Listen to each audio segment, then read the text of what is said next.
अगर हम लोग बात करते हैं पुराने लेक्चर की, तो हमने लास्ट लेक्चर में मैंने आपको बताया था, हमने डिस्कस करा था कि पैरेलल पाथ का क्या सिग्निफिकेंस है।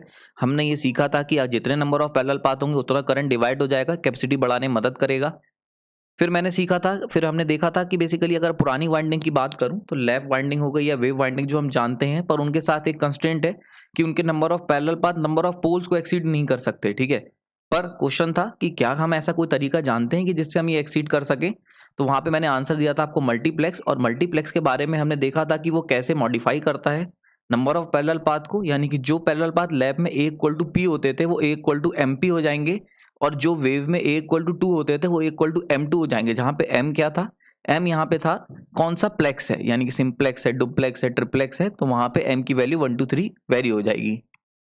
देन मैंने आपको एक एग्जांपल से समझाया था कि अगर मेरे पास 4 पोल डीसी मशीन होगी तो लैब में कैसे number of parallel path change होंगे और वेव में कैसे होंगे। फाइनली मैंने आपको कुछ क्वेश्चन के साथ छोड़ा था जो कि अनसॉल्व क्वेश्चन थे। पहला क्वेश्चन था कि कैसे मल्टीप्लेक्स वाइंडिंग इंक्रीज करेगी नंबर ऑफ पैरेलल पाथ, दूसरा था कैसे आइडेंटिफाई करेंगे हम कि ये मल्टीप्लेक्स वाइंडिंग है, और तीसरा था डिसएडवांटेज, ठीक है। तो ये सारे क्वेश्चनों का आंसर हम लोग इस लेक्चर में डिस्कस करेंगे, जहां पे मेरा नाम प्रांजल है और आज मैं आपको बताऊंगा, बात करेंगे इन तीनों क्वेश्चनों के ऊपर और थोड़ा डिटेल में जानेंगे मल्टीप्लेक्स वाइंडिंग को। चलिए शुरू करते हैं। अगर हम बात करते हैं कि कैसे मल्टीप्लेक्स वाइंडिंग इंक्रीज करता है पैरेलल पाथ, सबसे पहला क्वेश्चन हम ये टैकल करते हैं, ठीक है।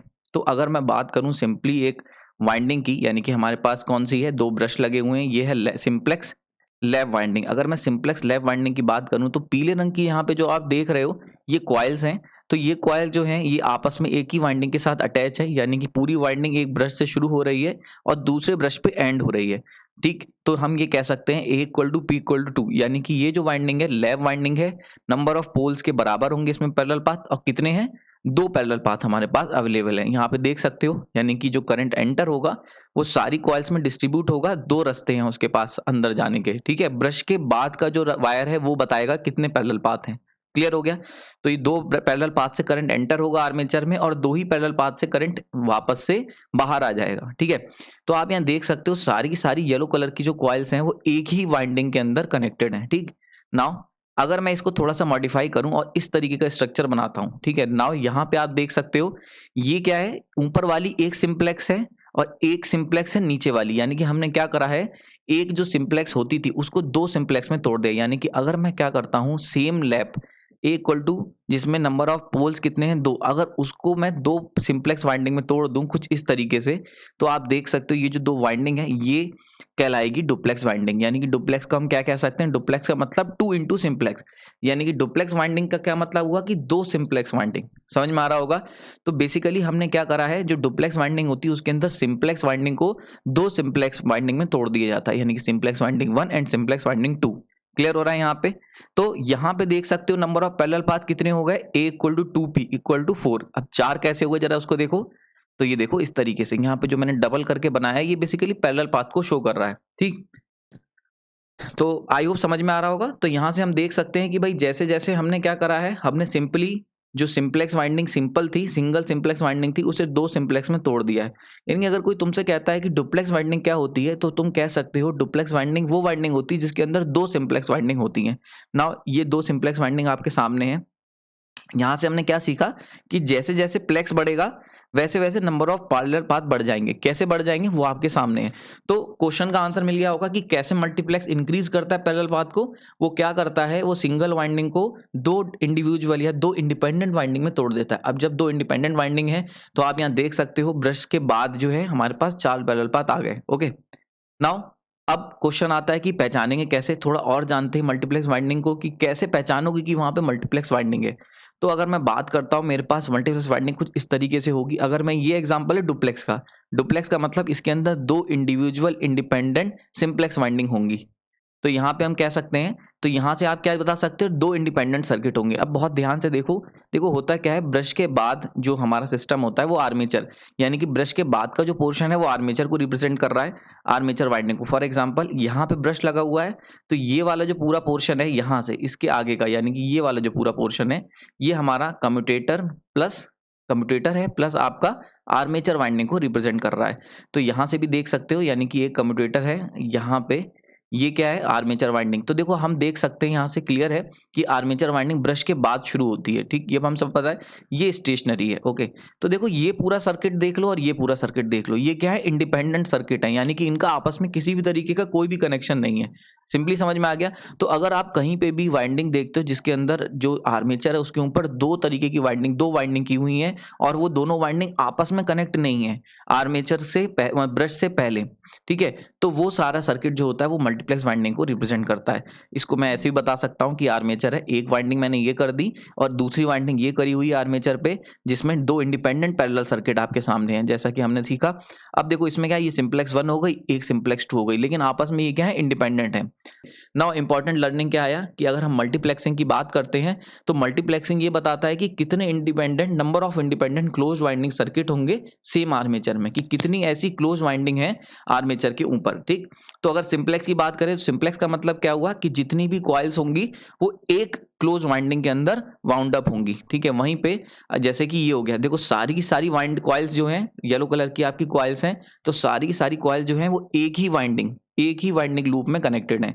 जबकि अगर मैं बात करता हूं डुप्लेक्स की, तो डुप्लेक्स क्या होगा, टू सेट ऑफ वाइल, जैसे कि डुप्लेक्स है तो टू सेट ऑफ वाइंडिंग्स, यानी कि क्या होगा, जितनी भी कॉइल्स हैं वो दो सेट में डिवाइड होंगी, ठीक है। तो यहाँ पे देख सकते हो दो सेट, यानी कि एक ऊपर वाला सेट हो गया, एक नीचे वाला सेट हो गया, ठीक। तो देखो जितनी भी हमारे पास कॉइल्स हैं, तो देखो कुछ कॉइल जो है वो सेट 1 में कनेक्टेड है और कुछ जो है वो सेट 2 में कनेक्टेड है, ठीक।